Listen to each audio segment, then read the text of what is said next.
அனைவருக்கும் வணக்கம். Number 1 tollgate real estate சங்க தலைவர் PKT அவர்கள் பச்சை மிளகாயை கடித்து சாப்பிடும் காட்சி.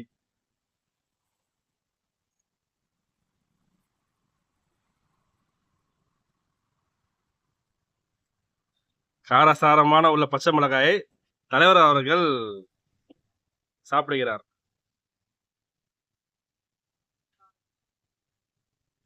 உங்களால் எத்தனை முடியுமோ சாப்பிடுங்க தலைவரே. இதோட 4வது பச்சை மிளகாவில் அதை சாப்பிட்டுக்கலாம்.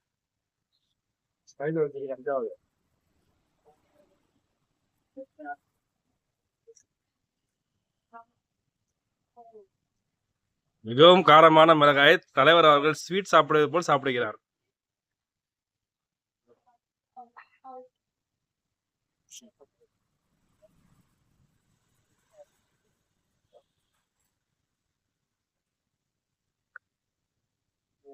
போதுமா தலைவரா? 3 மிளகாயை சாப்பிட்டு முடித்து விட்டார் தலைவர். 3 மிளகாய்